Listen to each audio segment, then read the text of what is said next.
In today's video, I'm going to be showing you how to plant blueberries purchased at the market using two simple methods. But here's what most people don't realize. One of these methods quietly destroys your harvest before it even begins. Most people take the fruit, press it into the soil, and walk away. It feels right. It feels natural. It isn't. And that small decision up has ended more attempts than poor soil ever did. Today, we're working with two methods. The first is simple, the slice method. You cut the fruit and plant it directly, fast, easy. Familiar? The second method asks for patience. You separate the seeds, you clean them, you prepare them before they ever touch the soil.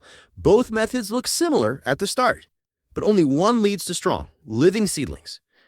I'll show you step by step, and more importantly, why it works. Before we plant anything, you need to understand what you're holding. A blueberry is not just a seed container. It is a mixture. Seeds, pulp, and sugar. And that sugar changes everything. Because the moment it touches moisture, it begins to attract life. Not the kind you want, fungi, microorganisms.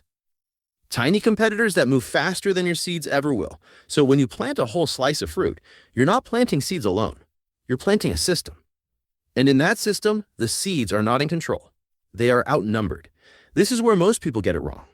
They believe natural always means effective. If something grows in nature, it will grow the same way under your care. It doesn't. Because in controlled planting, every small advantage matters. You're not just planting seeds. You're deciding what grows alongside them and what gets there first. Let's begin with the slice method. Choose a ripe blueberry, one that feels full, slightly soft, and rich in color. Place it on a flat surface. Take a clean blade and slice it open gently. Not crushed, not torn, just opened. Inside, you'll see the seeds, small, almost hidden within the flesh. Now take that slice and place it directly onto your prepared soil. Press it lightly, just enough contact to hold it in place. And that's it. This is why people choose this method. It feels immediate. No waiting, no extra steps. You see the seeds, you place them, you expect them to grow. And sometimes they do.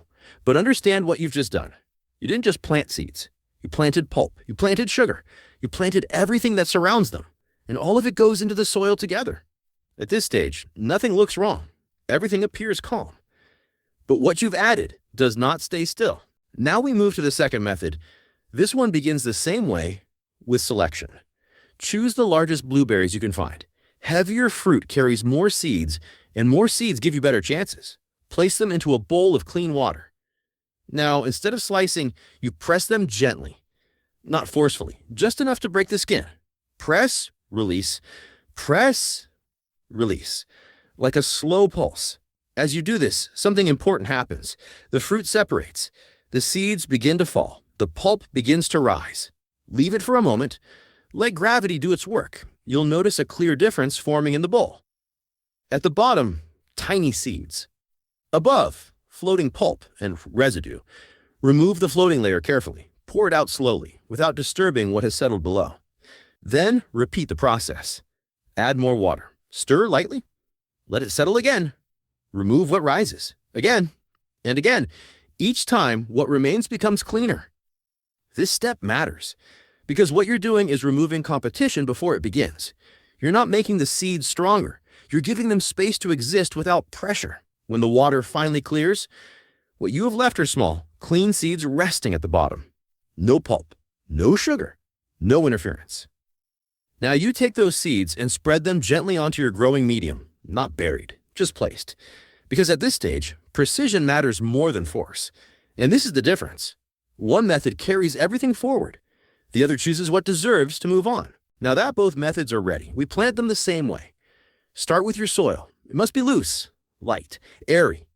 Compost works well, but only if it's not compacted. Press the soil lightly into your container, but never pack it down. Roots at this stage are delicate.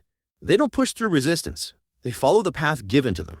For the slice method, place the fruit pieces on the surface and cover them lightly. Just enough soil to keep them in place. For the clean seeds, scatter them evenly across the top. Do not bury them deep. A thin layer is enough. Now moisture. Add water carefully. The soil should be damp, not soaked. Too much water removes air, and without air, roots struggle before they begin. Next, the environment. Cover the container.